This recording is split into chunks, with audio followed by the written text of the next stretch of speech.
سب کچھ معلوم ہے. اس میں درباری ملا بھی شامل ہے, اقتدار کے پجاری بھی شامل ہے, خانہ بدوش سیاسی بھی شامل ہے, سیاسی لوٹے بھی شامل ہے, جس کا سیاسی نہ قبلہ معلوم ہے نہ کعبہ معلوم ہے.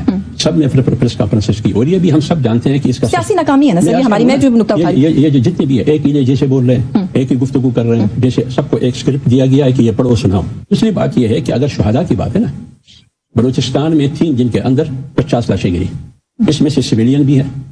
مجھے بتائیے ان شہادتوں یا ان کی لواحقین کے لیے کوئی آیا؟ یا یہ توہین نہیں ہے؟ آج جو جتنی بھی پریس کانفرنسز ہوئی تقریباً 30 سے 42 صرف پولیس اور لیویز اہلکار شہید ہوئے, ٹھیک ہے نا.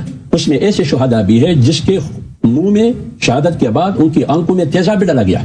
کیا آپ کو نہیں لگتا کہ پولیٹیکل ڈائیلاگ کی سپیس کو کریٹ کرنے کی اس ملک کے اندر ضرورت ہے؟ آپ سیاستدانوں کو اپنے بیچ میں, جو حکومت ہے اس کی پہلی ذمہ داری ہے وہ یہ پہلا قدم لے اور آپ سب لوگوں کو انگیج کرے کہ کوئی بھی آپ لوگوں کا گلہ ہے, کتنی بھی بڑی بات کے اوپر شکایت ہے, آپ لوگ آپس میں بیٹھ کے اس پہ بات کریں.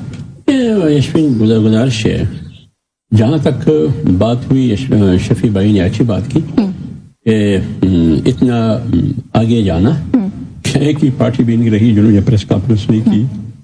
میں نے آپ کو پہلے کہا اس میں نون لیگ والے تو سر ایک ممبر اور وزیر نے بھی وہ تو اس میں تو کانفرنس کی جیسے اس کی ذمہ داری لگائی گئی تھی. آپ کو سب کچھ معلوم ہے. اس میں درباری ملا بھی شامل ہے, اقتدار کے پجاری بھی شامل ہے, خانہ بدوش سیاسی بھی شامل ہے, سیاسی لوٹے بھی شامل ہے, جس کا سیاسی نہ قبلہ معلوم ہے نہ کعبہ معلوم ہے. سب نے پریس کانفرنسز کی, اور یہ بھی ہم سب جانتے ہیں کہ اس کا سیاسی ناکامی ہے نا سر, ہماری میں جو نقطہ اٹھا رہی ہوں یہ جو جتنے بھی ہے ایک ہی جیسے بول رہے ہیں, ایک ہی گفتگو کر رہے ہیں, جیسے سب کو ایک اسکرپٹ دیا گیا ہے کہ یہ پڑھو سناؤ. دوسری بات یہ ہے کہ اگر شہداء کی بات ہے نا, بلوچستان میں تھیں جن کے اندر 50 لاشیں گری, اس میں سے سویلین بھی ہے.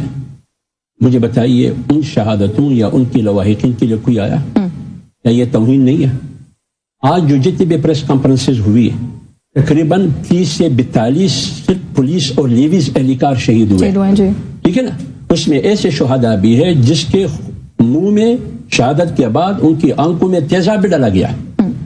آپ ایک ایمبولینس بھی نہ دے سکے, آج وہ درجنوں کوئٹہ میں دھرنا لے کے بیٹھے, تمام سیاسی جماعتیں وہاں بیٹھے, جس میں محمود خان اپوزیشن لیڈر ہے وہ وہاں بیٹھے, سردار اختر جان مینگل وہاں بیٹھے, ایمن ولی خان کی پارٹی وہاں بیٹھی ہے, مولانا فضل الرحمان صاحب کی میں پوری کر رہا ہوں, جمعیت علماء اسلام وہاں بیٹھی ہے. وہاں وزیر اعظم وفد سمیت آیا, لیکن اتنی ہمت انہوں نے نہیں کی کہ ان لواحقین کی سر پر ہاتھ رکھے یا ان کی دادرسی کرے یا ان کی بات سنے یا ان کی وفد کو وہاں گورنر ہاؤس یا سی ایم ہاؤس موڑا دے. لیکن یہ نہیں کہ اب آج کل سنیں, کیا میں شہداء کے ساتھ بیٹھا ہوں, ان کی لواحقین کے ساتھ بیٹھا ہوں, وہ آتے بھی نہیں ہے نہ سنتے ہیں, میں توہین کر رہا ہوں یا وہ توہین کر رہا ہے؟